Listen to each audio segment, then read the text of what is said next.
Ajar kami Tuhan bukan hanya menyanyikan dari mulut kami bahwa kami percaya kepada Tuhan. Tapi ketika kami mengalami persoalan pencobaan hidup, biar iman kami tetap percaya kepada Tuhan. Berikan kami kekuatan Tuhan di tengah badai, di tengah zaman yang semakin tidak menentu. Ajar kami sungguh-sungguh percaya kepada Tuhan. Urapi setiap kami malam ini, urapi hamba-Mu yang tidak ada apa-apanya Tuhan. Berbicara bagi kami, sampaikan isi hati-Mu di dalam nama Yesus. Yang percaya Tuhan di tengah kita, memberkati kita, mari katakan bersama. Amin. Tepuk tangan buat Tuhan Yesus saudara. Silakan duduk Bapak Ibu yang terkasih, Shalom. Bagaimana kabarnya hari ini? Luar biasa karena kita punya Tuhan yang luar biasa. Iya, ketika kita menyanyikan pujian tadi itu rasanya enak ya. Dan ku tahu kau sediakan menurut firman-Nya bagi kemuliaan-Nya. Ketika kita menyanyikan pujian, ketika kita mendengarkan firman, rasanya enak di dalam hadirat Tuhan. Ketika kita ada di tempat ini memuji Tuhan, rasanya yes dekat sama Tuhan, masalah lupa. Tapi ketika kita pulang ke rumah, kita kembali berhadapan dengan yang namanya masalah, persoalan. Apakah kita tetap percaya? Apakah kita tetap berkata, Tuhan aku percaya aku akan melihat janji-janji-Mu. Nah malam hari ini saya beri tema firman Tuhan, belajar percaya. Karena percaya itu juga harus belajar. Tidak semudah kita ngomong percaya saudara. Kita di gereja ngomong percaya, saudara percaya, amin. Tadi WL-nya bilang, kalau kita yakin Yesus di dalam kita, maka kita khawatir atau tidak? Semua teriak tidak. Waktu pulang khawatir enggak? Ya. Kalau Yesus ada dalam kita, kita takut atau tidak? Di gereja kita teriak tidak, tapi waktu pulang kita takut apa enggak? Ya, banyak orang takut, ya, karena iman di gereja sama di rumah itu beda. Nah hari ini kita akan belajar bersama, mari kita buka Injil Yohanes pasal yang ke-11. Ini ayat sudah sering kita dengar dan banyak cerita yang kita dapat, tapi malam ini saya berdoa kita mendapatkan sesuatu yang spesial dari Tuhan. Injil Yohanes pasal yang ke-11 judul perikopnya adalah Lazarus dibangkitkan. Ayat yang pertama kita baca saudara. Ada seorang yang sedang sakit namanya Lazarus. Ia tinggal di Betania, kampung Maria dan adiknya Marta. Maria ialah perempuan yang pernah meminyaki kaki Tuhan dengan minyak mur dan menyekanya dengan rambutnya. Kita semua tentu ingat kisah ini tentang seorang wanita yang memecahkan minyak yang sangat mahal untuk meminyaki kaki Yesus. Dan ketika itu orang berkata, kenapa kamu pecahkan minyak yang mahal itu? Kamu buang-buang uang. Tapi dia melakukan itu karena dia mengasihi Tuhan saudara. Seringkali kalau kita mengasihi Tuhan kita dapat melakukan hal-hal yang bahkan tidak masuk akal. Ya, kalau orang mengasihi Tuhan. Ayat ini berkata, dan Lazarus yang sakit itu adalah siapa? Saudaranya. Jadi mereka ini bertiga kakak adik, Maria, Marta dan Lazarus saudara. Itu adiknya ya. Dan Lazarus sakit itu adalah saudaranya. Kedua perempuan itu mengirim kabar kepada Yesus. Mereka suruh orang kasih tahu sama Yesus bahwa dikatakan kabarnya apa? Dia yang engkau kasih itu siapa? Sakit. Lazarus yang engkau kasihi itu sakit. Perhatikan ada kata dia yang engkau kasihi itu sakit. Keluarga ini adalah keluarga yang spesial di mata Tuhan dan Yesus sangat mengasihi keluarga ini. Kenapa mereka dikasihi oleh Tuhan? Tentu ada alasan. Ya, apakah Tuhan mengasihi kita malam hari ini? Ya, ada alasan Tuhan mengasihi kita atau tidak, saudara. Biarlah kita menjadi orang-orang yang memiliki alasan untuk Tuhan tuh mengasihi kita. Katakan, amin. Semua orang boleh berkata percaya, tetapi orang yang dikasihi Tuhan itu berbeda. Karena tidak semua orang percaya itu sungguh-sungguh mendapat tempat di hati Tuhan. Ya, hanya orang-orang tertentu. Dan Alkitab mencatat keluarga ini dikasihi Tuhan. Marta dan Maria berkata, Tuhan, dia yang engkau kasihi sakit. Ayat yang keempat, ketika Yesus mendengar kabar itu, ia berkata, penyakit itu tidak akan membawa kematian, tetapi akan menyatakan kemuliaan Allah, sebab oleh penyakit itu anak Allah akan dimuliakan. Saudara, setiap persoalan, pencobaan yang kita hadapi itu pasti ada maksud Tuhan. Tetapi ya seperti yang saya sering katakan, memang manusia sama Tuhan itu beda tipis. Ya, Tuhan Maha tahu, kita sok tahu.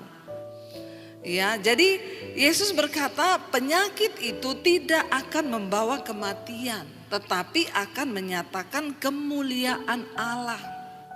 Ada banyak hal dalam hidup ini yang Tuhan akan izinkan kita alami, supaya lewat masalah yang kita alami itu kemuliaan Tuhan akan dinyatakan.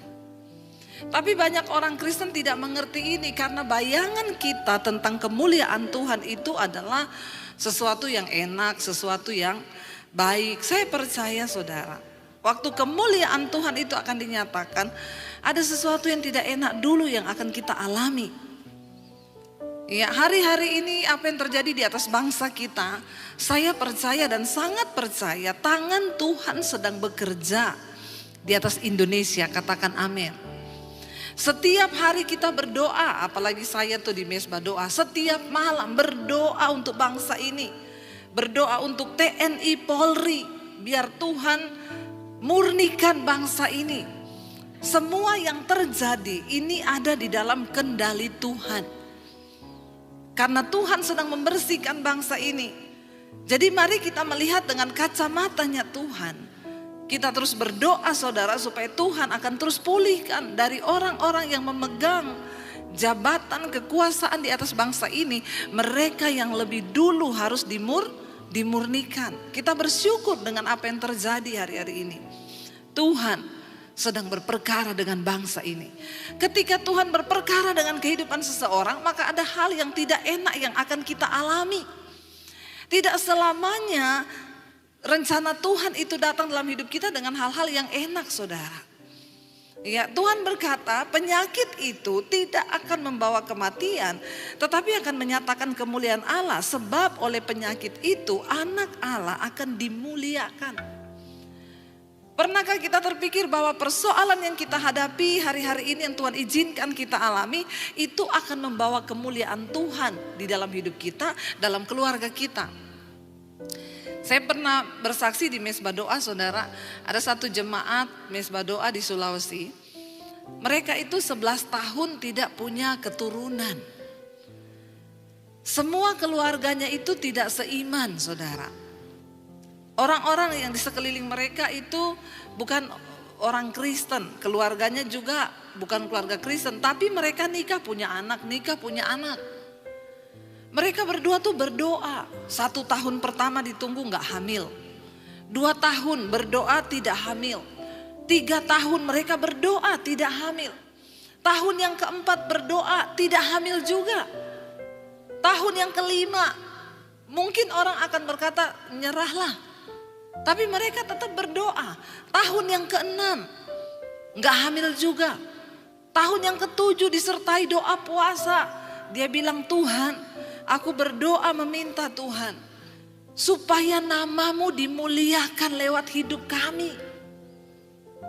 Tapi dia tetap yakin dan percaya ini akan membawa kemuliaan Tuhan. Mereka setia melayani Tuhan. Tahun ke-7 tidak juga hamil. Semakin setia melayani Tuhan, semakin setia. Tahun yang ke-8 belum juga hamil, mereka tidak menolak Tuhan. Tahun yang ke-9 gak juga hamil. Aduh, kalau saya kayaknya 9 tahun menikah belum hamil-hamil, kayaknya kita nyerah ya saudara. 9 tahun loh. 9 tahun tuh bukan waktu yang lama, bukan waktu yang singkat. 1 tahun itu ada 365 hari. Ya kalau 10 tahun itu sudah berapa hari? 3 juta ya. Saudara hitung sendiri, itu bukan waktu yang mudah. Mempertaruhkan iman, percaya kepada Tuhan tuh enggak gampang. Sampai tahun yang ke-10. Aduh, rasanya sudah tahun penggenapan nih, tahun yang ke-10. Tapi tidak juga hamil. Akhirnya mereka sudah berobat, mencoba ya. Ketika memasuki tahun yang ke-11, mereka memutuskan untuk tetap ya pergi ke dokter. Dan bertanya, dokter, apa yang harus kami lakukan? Dokter periksa mereka, dokter bilang kalian sudah semakin berumur. Tahun ini adalah tahun penentuan. Kalau memang kamu mau, ya ini saya sudah periksa sel telurnya, yang laki-laki juga semua baik. Tapi saya tidak jamin tahun depan itu akan bisa baik seperti ini. Karena ini sudah masuk tahun yang ke-11. Istrinya sudah berumur, suaminya juga sudah mulai berumur. Jadi yang terbaik kamu bayi tabung. Bayi tabung nanti bisa dibikin langsung kembar 3. Mumpung selnya baik, semuanya baik. Dia bilang waktu dia tanya sama dokter berapa biayanya, dokter sebut angka. Mereka tidak punya uang sebanyak itu. Lalu dia tanya sama dokter, dok, kalau kami tidak bayi tabung dok, apakah masih ada kemungkinan hamil? Dokternya bilang saya tidak bisa menjamin. Kemungkinannya itu sangat kecil. Berapa dok? 10%. Dan itu sangat kecil dan kemungkinan juga nggak bisa karena istrinya sudah punya kista dan lain sebagainya. Lalu suaminya dan istrinya itu berkata kepada dokter, oke dok, kami ambil yang 10% itu bersama dengan Tuhan. 10% bersama Tuhan. Karena memang gak ada biaya untuk kami bayi tabung.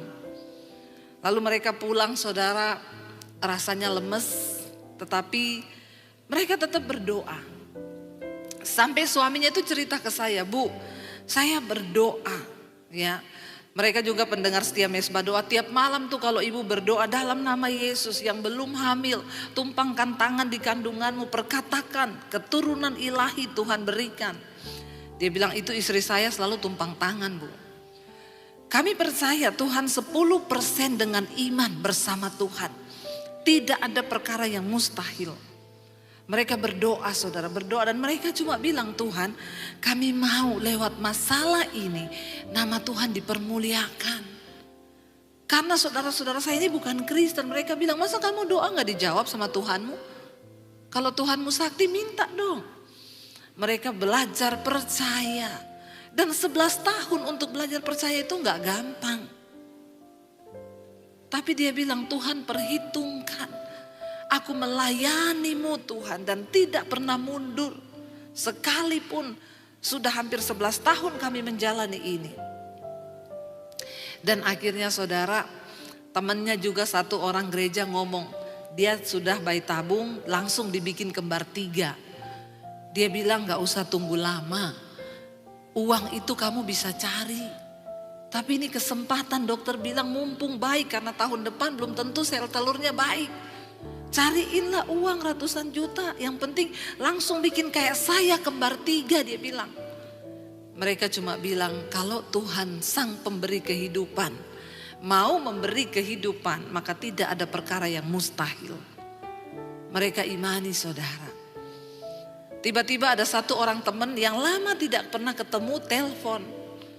Dia bilang gini, saya berdoa, saya dapat dari Tuhan. Tuhan bilang, bulan depan kamu akan diberi keturunan. Mereka kaget, apa itu benar? Tapi mereka bilang kalau itu dari Tuhan pasti terjadi. Dan benar-benar saudara, bulan depan tanggal 1 persis. Langsung mereka itu semangat beli alat tes. Karena kan udah dibilang tak bulan depan, masih tanggal 1. Ya, mereka pergi beli alat tes, dites negatif. Ya katanya bulan depan, ya bulan depan kan bisa tanggal 2, tanggal 3, tanggal 4, gak usah terlalu bersemangat kan. Akhirnya tapi 11 tahun penantian. Mereka tunggu, tiba-tiba pada hari yang keberapa istrinya pengen coba lagi. Mereka beli hasil tes dan dites saudara. Dan ternyata benar-benar positif hamil di tahun yang ke-11. Tepuk tangan buat Tuhan. Dan bukan cuma itu saudara. Hamilnya gak 1, 3. Kok gak wow ya? 3 saudara. Itu yang dokter ngomong, yang temennya ngomong, kamu bayi tabung, kamu bisa atur. Kembar 3 pun langsung bisa jadi. Kalau secara normal itu kan tidak mungkin. Tapi bagi orang-orang yang mau belajar percaya, tidak ada perkara yang tidak mungkin bersama dengan Tuhan. Tapi di saat-saat penantian dan kita belajar percaya itu memang gak mudah. Amin saudara. Ketika Yesus disampaikan kabar bahwa Lazarus yang engkau kasihi itu sakit, Tuhan bilang penyakit itu tidak akan bawa kematian, tetapi akan menyatakan kemuliaan Allah. Sebab lewat penyakit itu anak Allah akan dimuliakan. Hari ini apapun persoalan yang engkau hadapi, katakan Tuhan, aku percaya lewat masalah yang aku hadapi, nama Tuhan akan dipermuliakan. Aku akan keluar sebagai seorang pemenang dan biar nama Tuhan dipermuliakan lewat hidupku. Kalau kita meminta sesuatu untuk kemuliaan nama Tuhan, tidak mungkin Tuhan tidak akan menggenapinya saudara. Dan di sini dikatakan Yesus memang, ayat yang ke-5, Yesus memang mengasihi Maria dan Marta kakaknya dan Marta dan kakaknya dan Lazarus. Yesus memang mengasihi. Tuhan itu mengasihi mereka. Seringkali kita berpikir kalau Tuhan mengasihi kita, maka pasti Dia akan melakukan semua yang kita mau. Maria dan Marta berpikir kalau Yesus dengar Lazarus sakit, maka Yesus akan segera datang buru-buru menemui mereka untuk menyelamatkan mereka. Berapa banyak dari kita saudara yang berkata, orang konseling datang kepada saya, Bu saya ini sudah berdoa, saya sudah puasa Bu, saya sudah berseru memanggil nama Tuhan. Kita sudah mengatakan hal-hal yang menyatakan bahwa kita tuh mengasihi Tuhan. Tapi kenapa saya nggak lihat jawaban? Yesus memang mengasihi Marta dan kakaknya Maria dan Lazarus. Dia mengasihi loh saudara, bukan tidak mengasihi. Dan untuk Tuhan mengasihi seseorang itu pasti karena ada alasannya. Kenapa? Karena mereka ini keluarga yang mencintai Tuhan. Kalau Yesus datang, Maria mendengarkan pengajarannya, Marta menyiapkan semua yang Yesus membutuhkan, makan, minum dan semuanya. Karena itu dikatakan mereka ini dikasihi oleh Tuhan. Tetapi apakah kalau kita menjadi orang yang dikasihi Tuhan, lalu apa yang kita minta Tuhan segera menanggapi? Yesus diberitahu bahwa Lazarus sakit. Tapi ayat ini berkata Yesus memang mengasihi Marta dan kakaknya dan Lazarus, ayat 6. Namun setelah didengarnya bahwa Lazarus sakit, ia apa?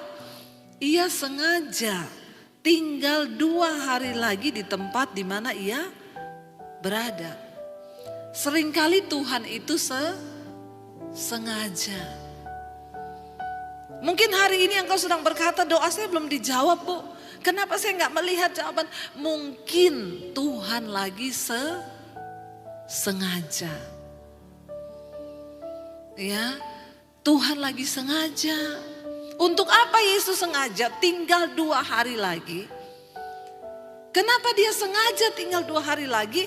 Itu tadi yang saya katakan, semua yang terjadi dalam hidup kita, Alkitab berkata Allah itu turut bekerja di dalam segala perkara dalam hidup kita untuk mendatangkan kebaikan bagi orang-orang yang sungguh-sungguh mengasihi Dia dan yang terpanggil masuk dalam rencana Tuhan. Karena itu pastikan kita mengasihi Tuhan dan pastikan hidup kita berada di dalam rencana Tuhan. Jangan engkau pernah hidup di luar rencana Tuhan saudara. Semua dalam hidup kita ini Tuhan punya rencana. Bilang Tuhan bawa aku masuk dalam rencanamu. Sehingga apapun yang terjadi kalau kita ada di dalam rencana Tuhan, di dalam rule-nya Tuhan, maka kita akan melihat Tuhan turut bekerja mendatangkan kebaikan. Ayat ini berkata hanya bagi orang-orang yang mengasihi Tuhan dan yang ada di dalam rencana Tuhan. Mungkin engkau bertanya, bagaimana Bu saya bisa mengerti rencana Tuhan? Mudah saudara, mulai hari ini hiduplah di dalam kebenaran, lakukan firman. Buang segala dosa, bertobat, kejar kekudusan. Itu langkah awal untuk engkau mulai masuk di dalam rencana dan tuntunan Tuhan. Kenapa saudara? Ini penting karena hidup kita akan berbahagia hanya ketika kita berada di dalam rencana Tuhan. Tidak ada kebahagiaan lain di luar rencana Tuhan. Enggak mungkin akan ada kebahagiaan. Kita hanya akan berbahagia ketika kita berada di dalam rencana Tuhan. Pastikan apakah bisnismu ada dalam rencana Tuhan. Pastikan apakah studimu ada dalam rencana Tuhan. Pastikan apakah pacarmu hari ini itu ada dalam rencana Tuhan. Kalau enggak saudara, hentikan dan tinggalkan. Sebab engkau tidak akan mungkin bisa berbahagia.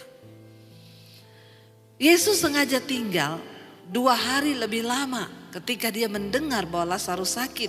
Ia sengaja. Kenapa doamu belum dijawab hari ini? Mungkin Yesus lagi sengaja. Yesus sengaja membiarkan engkau mengalami sedikit masalah dalam hidupmu. Tujuannya apa saudara? Ayat ini berkata begini. Tetapi sesudah itu ia berkata kepada murid-muridnya, mari kita kembali ke Yudea. Murid-murid itu berkata kepadanya, Rabi, baru-baru ini orang Yahudi mencoba melempari engkau. Masih maukah engkau kembali ke sana? Jawab Yesus, bukankah ada 12 jam dalam satu hari? Siapa yang berjalan pada siang hari kakinya tidak terantuk karena ia melihat terang dunia. Tetapi jikalau seorang berjalan pada malam hari kakinya terantuk karena terang itu tidak ada dalam dirinya. Artinya apa? Yesus berkata, selama engkau ada dalam terang gak usah takut. Karena murid-murid mencoba mencegah Yesus dan berkata, kemarin kita di sana orang mau lempar kita sama batu loh. Kamu masih mau balik ke sana? Yesus bilang, selama engkau di dalam terang, engkau berjalan dalam terang, enggak perlu takut. Kakimu tidak akan terantuk batu. Pastikan hidup kita itu berada di dalam kebenaran. Supaya apapun yang kita alami saudara, itu tidak akan mendatangkan celaka, tetapi mendatangkan kemuliaan Tuhan lewat hidup kita. Kenapa banyak orang tidak mengalami kemuliaan Tuhan saudara? Karena dia berjalan di luar rencana Tuhan. Ini yang selalu saya tekankan kepada orang Kristen. Apa goalnya kita menjadi Kristen? Supaya kita mengerti rencana Tuhan di dalam hidup kita. Kita hidup untuk menggenapi rencana Tuhan. Bagaimana mungkin kita bisa berbahagia kalau hidup kita berada di luar rencana Tuhan? Itu enggak mungkin. Tapi selama kita berjalan di dalam rencana Tuhan, lah itulah kebahagiaan di hidup kita. Lalu saudara Yesus berkata kepada mereka, ya demikianlah perkataannya, dia bilang begini, demikian perkataannya. Dan sesudah itu ia berkata kepada mereka, Lazarus saudara kita telah tertidur, tetapi aku pergi ke sana untuk membangunkan dia dari tidurnya. Maka kata murid-murid itu kepadanya, Tuhan, jikalau ia tertidur, ia akan sembuh. Jadi ngapain kita pergi ke sana? Kan dia cuma tidur.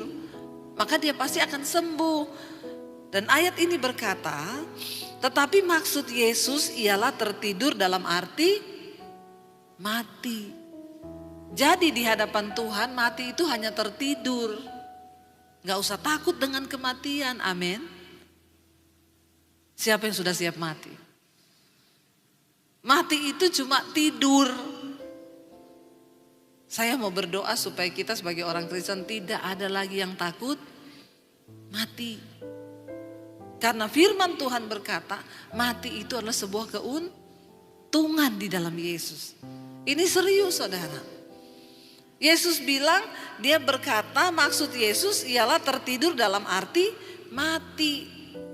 Sedangkan sangka mereka Yesus berkata tentang tertidur dalam arti biasa.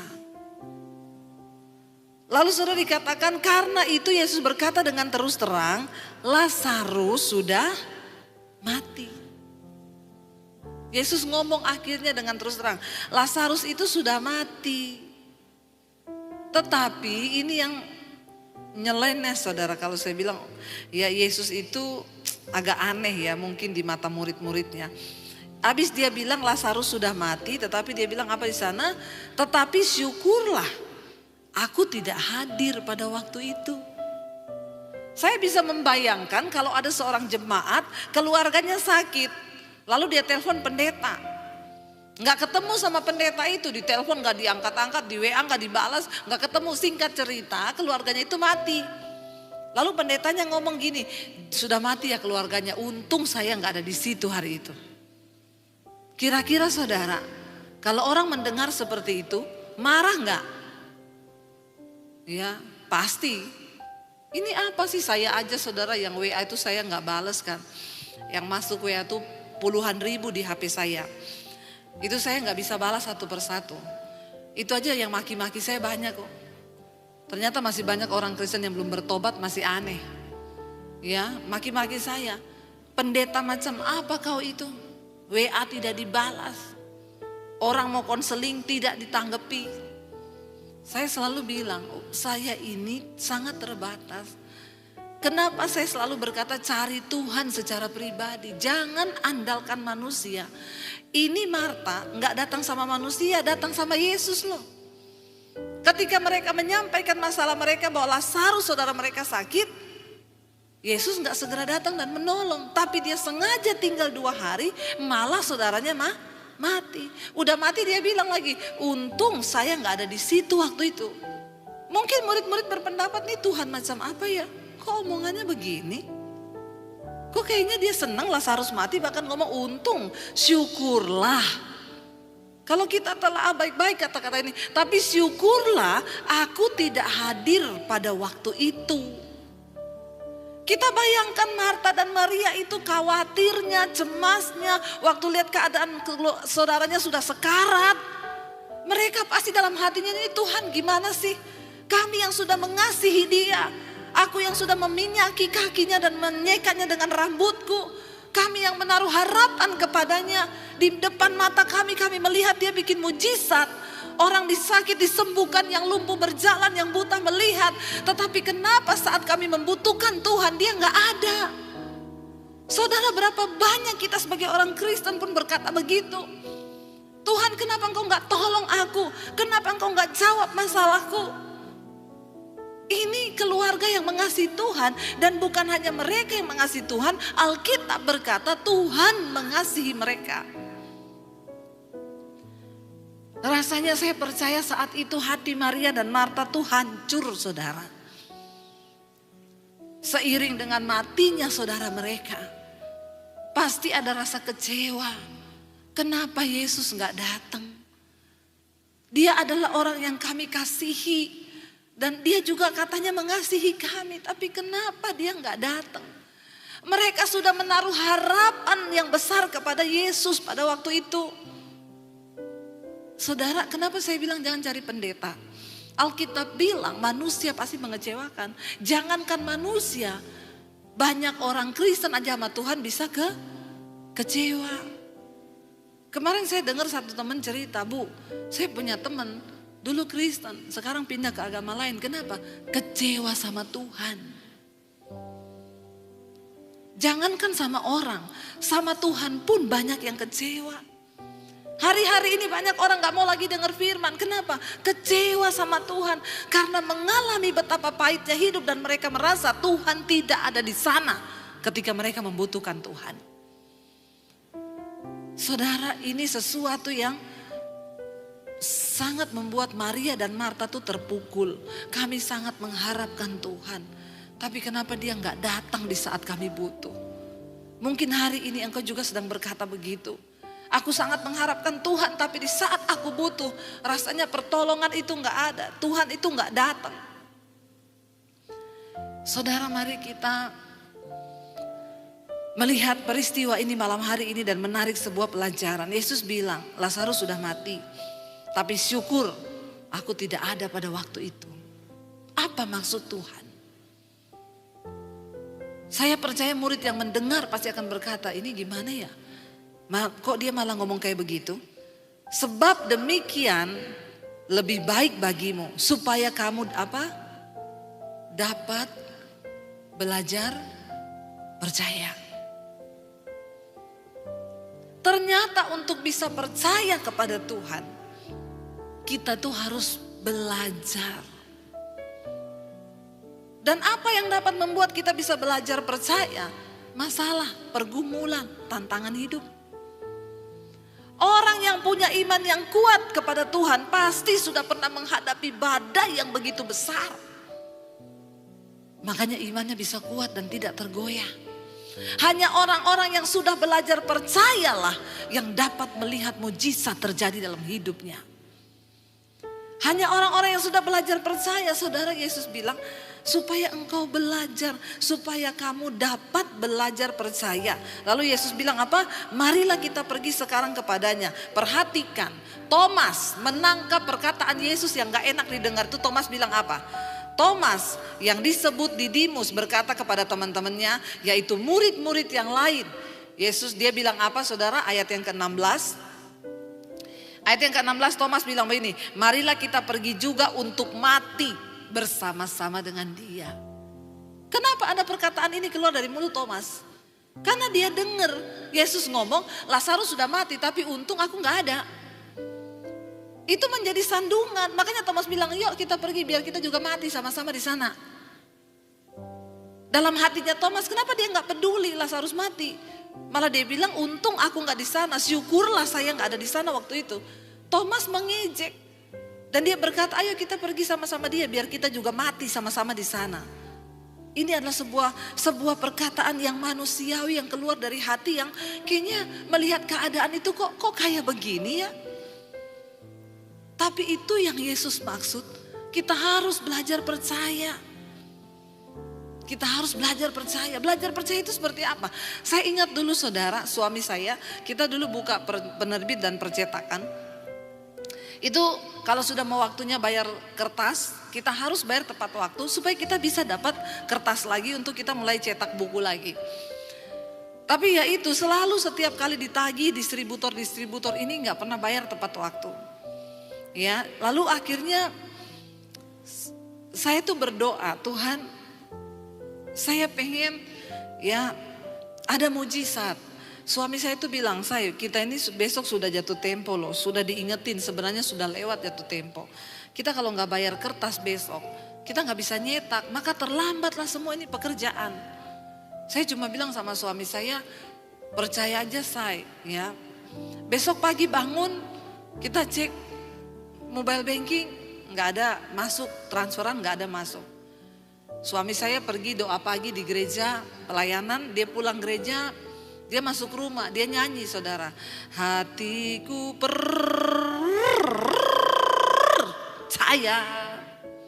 Panjang saudara, nyanyi lagi hatiku percaya. Saya bilang kenapa nyanyinya panjang begitu? Ini lagi belajar percaya. Katanya mujizat itu ada. Secara logika aku sudah tidak percaya. Tapi dengan iman aku harus tetap belajar percaya. Makanya saya bilang itu tadi belajar percaya itu tidak mudah. Tidak segampang waktu kita nyanyi di gereja. Waktu kita menghadapi kenyataan hidup itu berat saudara. Nggak semudah ketika kita ngomong aku percaya pada Tuhan. Allahku kan memenuhi kebutuhanku dengan segala kekayaannya, besok jatuh tempo ini. Nggak usah angkat tangan. Ya, besok jatuh tempo, adakah iman? Bagaimana caranya? Sementara firman Tuhan berkata begini-begini, untuk bisa memiliki iman yang teguh, yang benar-benar menghasilkan mujizat, itu ada tahapnya, ada prosesnya yang namanya proses belajar. Belajar percaya. Lalu saya bilang sama suami saya gini, kamu percaya ya Tidak ada yang mustahil bagi Tuhan. Ini nanti siang saya bilang, nanti siang, ini kamu mau apa? Dia bilang, ini saya nanti siang mau lihat anak-anak musik latihan di gereja. Karena dia waktu itu juga koordinator musik di satu gereja. Ya udah, kamu pergi lihat anak-anak latihan. Nanti kalau kamu pulang, kamu mampir di ATM. Itu pasti uangnya udah ada. Terus dia tanya saya, kamu telepon distributor siapa? Ada yang janji? Nggak ada yang janji. Saya sudah telepon semua, nggak ada yang bisa bayar hari ini. Terus kenapa kamu yakin ngomong begitu? Ya kan belajar percaya kita. Beneran, yakin ada. Kan belajar percaya, nyanyi lagi di hatiku percaya. Akhirnya dia pergi, saudara. Baru pergi nih berapa menit, nelpon saya, aku udah mampir di ATM, nggak ada uang masuk. Terus saya bilang, kan tadi saya bilang habis latihan musik di gereja, pulang baru lihat. Ini kamu sudah latihan belum? Baru mau berangkat, iseng, bener nggak ada transferan. Loh itu loh manusia, orang udah dibilang nanti. Akhirnya dia bilang, ya udah ini saya latihan dulu ya. Emang bener nggak ada distributor yang telepon kamu janji transfer siang ini? Nggak ada. Terus kenapa kamu percaya banget? Ya aku percaya, kan aku berdoa minta sama Tuhan. Supaya kamu juga belajar percaya. Karena laki-laki itu untuk belajar percaya itu susah. Makanya survei membuktikan yang paling banyak kena stroke itu laki-laki. Kenapa saudara? Karena laki-laki itu ukuran otaknya lebih kecil daripada perempuan, tetapi memorinya full. Semua dipikir, dia gak mau pakai iman, dia pakai pikiran. Kalau rasionya berkata gak mungkin, ya gak mungkin. Kalau kamu gak telepon distributor, ya gak mungkin ada yang transfer. Dia semua udah bilang gak kan? Saya bilang, tapi kan Tuhan sanggup menjamah hati distributor. Siapa aja di mana tiba-tiba dia ingat transfer gitu. Ya mudah-mudahan aja. Kadang-kadang yang lebih beriman tuh perempuan. Karena perempuan tuh lebih pakai feeling, perasaan. Jadi untuk beriman kepada Tuhan tuh lebih cepat. Lalu dia pergi, saudara. Ya udah, saya latihan dulu lihat anak-anak di gereja ya. Berarti nanti pulang ya. Saya bilang iya. Dia pergi, saudara. Apa yang saya lakukan? Saya masuk di kamar, saya berdoa. Saya bilang, Tuhan, tunjukkan Tuhan mujizat-Mu supaya suami saya ini juga belajar percaya. Karena tidak mudah Tuhan, tapi aku berdoa dalam nama Yesus, nyatakan kemuliaan-Mu Tuhan. Dan jangan permalukan saya Tuhan, yang udah ngomong sama dia nanti habis latihan dari gereja ada transferan. Saya nangis saudara sama Tuhan. Padahal saya kalau depan suami, saya bisa dari malam itu saya sudah kuatkan hatinya. Percaya saya besok pasti ada mujizat. Apa iya atau ya udah pokoknya tidur dulu malam ini, nggak usah dipikir. Dia tidur, saya nangis berlutut di kaki Tuhan. Lalu akhirnya saudara saya sudah deg-degan ya tunggu selesai dia dari gereja. Tuhan ya dalam nama Yesus aku mau belajar percaya kepada Tuhan, nyatakan. Tiba-tiba telepon saya bunyi. Aduh suami saya ini pasti dia sudah mampir di ATM. Ya. Terus dia bilang, terus saya jawab, gimana? Kamu telepon distributor siapa?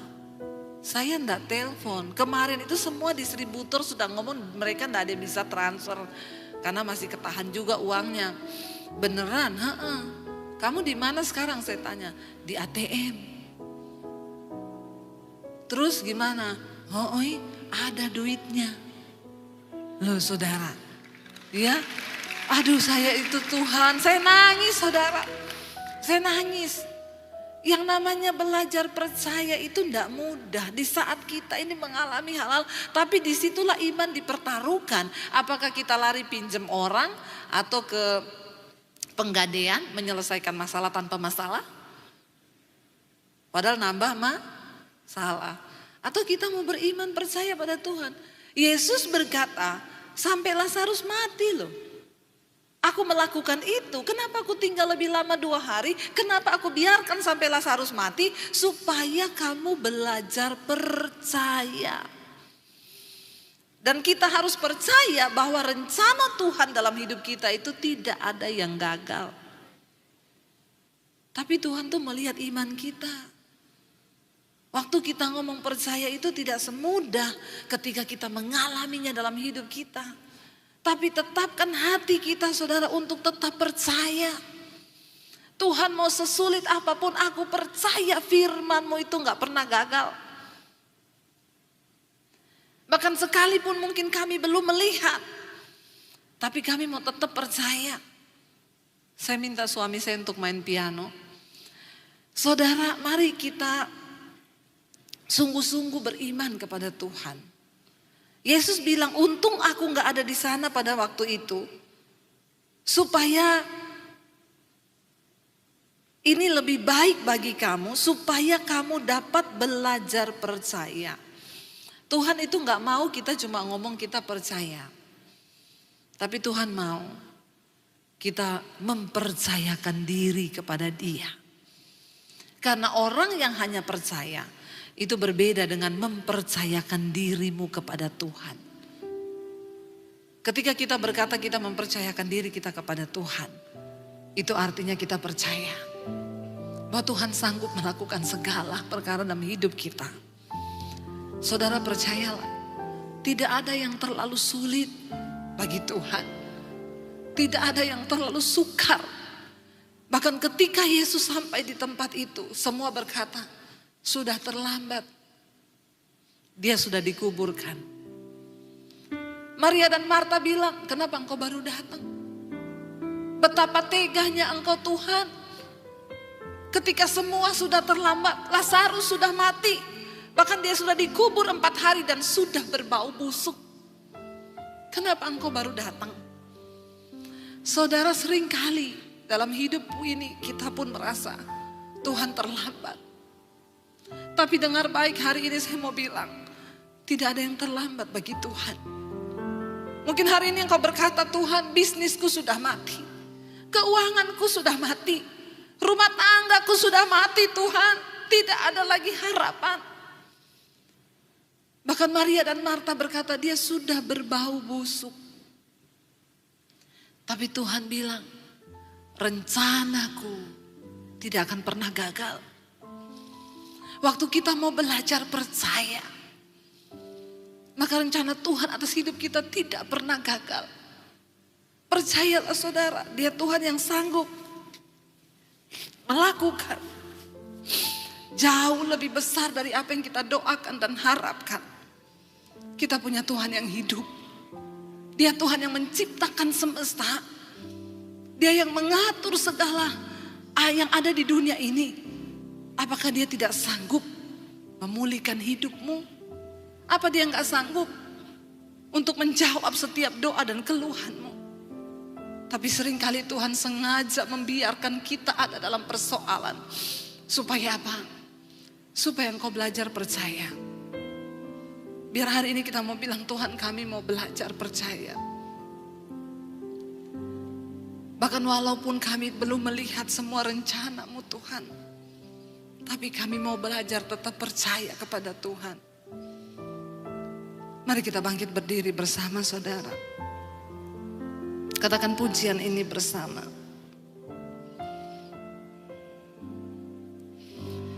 Saat ku tak melihat jalanmu, saat ku tak mengerti rencanamu, namun tetap ku pegang janji. Katakan, pengharapanku Tuhan hanya padamu Yesus.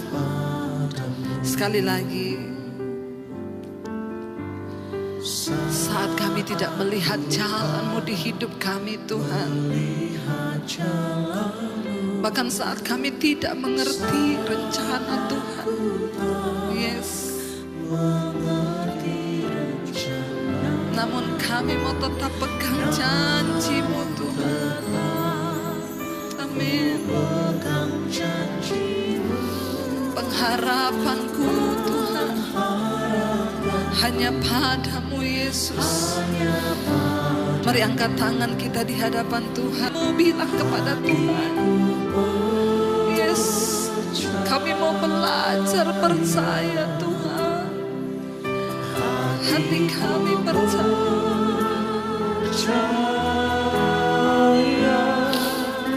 selalu ku percaya, hatiku percaya,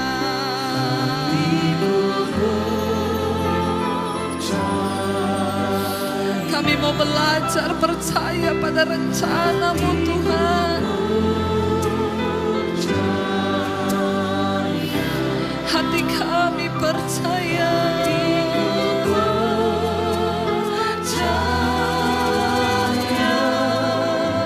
selalu ku percaya.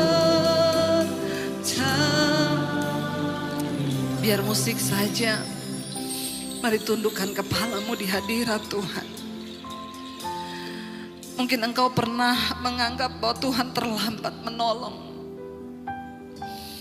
Mungkin engkau berkata semuanya sudah mati Tuhan. Malam ini angkat imanmu kepada Tuhan. Katakan apapun keadaan kami tidak akan pernah melepaskan kepercayaan kami kepadamu Tuhan. Ampuni kalau kami pernah kecewa. Ampuni kalau kami mungkin pernah marah kepada Tuhan. Ampuni kami Tuhan, tapi malam ini kami mau belajar percaya kepada Tuhan. Ajar kami belajar berharap lagi kepada Tuhan. Ajar kami belajar percaya lewat masalah persoalan yang kami hadapi dalam hidup kami. Ini hidup kami Tuhan. Ini hidup kami. Ajar kami percaya. Ajar kami berserah. Ajar kami Tuhan.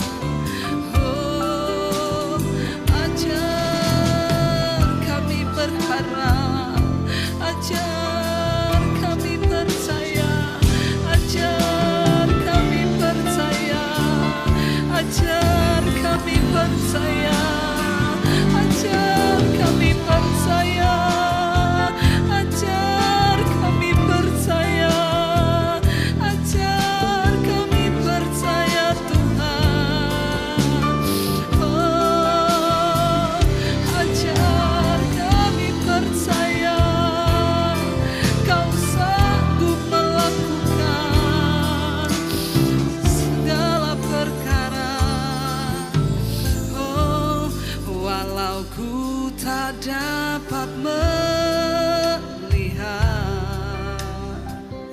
semua rencana-Mu Tuhan, namun hatiku tetap memandang padamu. Kau tuntun langkahku walau ku tak dapat berharap.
sekalipun kami belum dapat melihat semua rencana-Mu atas hidup kami Tuhan.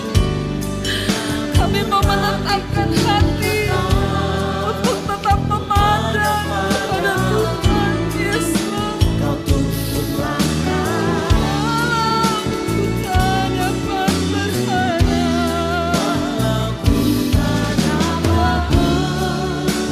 Ketika keadaanmu rasanya tidak ada lagi harapan, namun hati kami tetap Tuhan Yesus memandang padamu. Kau ada untuk, mari sembah Tuhan.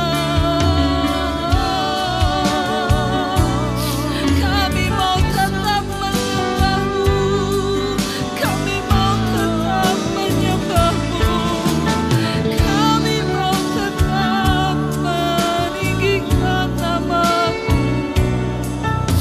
Kau Tuhan yang baik, Kau Tuhan yang baik. Terima kasih ya Yesus. Datang pada Tuhan saudara. Engkau dengan Tuhanlah yang sedang berurusan. Datang pada Tuhan secara pribadi. Jangan cari manusia, tapi cari Tuhan. Saya rindu setiap saudara malam ini tumpangkan tanganmu di atas kepalamu. Katakan, aku percaya kesembuhan terjadi, mujizat terjadi bagiku. Aku percaya pengurapan-Mu ada atas hidupku Tuhan. Aku percaya Engkau menjadikan hidupku berarti. Berkatakan saudara setiap perkataan firman atas dirimu sendiri. Berkatakan apa yang kau harapkan terjadi atas dirimu. Itu artinya engkau belajar percaya. Ini kami umat-Mu Tuhan. Ini kami umat-Mu, ini gereja-Mu Bapa. Di hari-hari terakhir ini terus bangkitkan iman kami. Bangkitkan iman kami untuk percaya. Karena ketika Yesus datang kembali ke dunia ini, Dia berkata, adakah iman aku dapati di dunia ini? Dia mencari orang-orang yang masih terus percaya kepadanya saudara. Berkatakan kepada dirimu, aku percaya Tuhan, tidak ada perkara yang mustahil. Aku percaya aku disembuhkan. Imanmu itulah yang akan menyelamatkan engkau. Imanmu itulah yang akan menyembuhkan segala penyakitmu. Imanmu lah yang akan membuat jalan keluar. Ingat ketika perempuan yang pendarahan 12 tahun berkata, asalku jamah jubahnya. Lalu Yesus berpaling dan berkata kepada dia, imanmu yang menyelamatkan engkau. Dia sedang mencari iman malam hari ini di hatimu. Izinkan Dia bekerja dengan caranya yang ajaib. Maka engkau akan melihat saudara, tidak ada perkara yang mustahil bagi Tuhan. Terima kasih Bapa. Terima kasih Tuhan. Terima kasih Roh Kudus. Engkau puaskan kami malam ini dengan hadirat-Mu. Kami pulang biar hadirat itu tetap tinggal dalam hidup kami. Kami tetap kuat di dalam Engkau Tuhan. Terima kasih Bapa. Hanya di dalam nama Yesus segala pujian, hormat, kemuliaan hanya bagi Engkau. Yang percaya diberkati Tuhan katakan bersama, amin. Tuhan memberkati.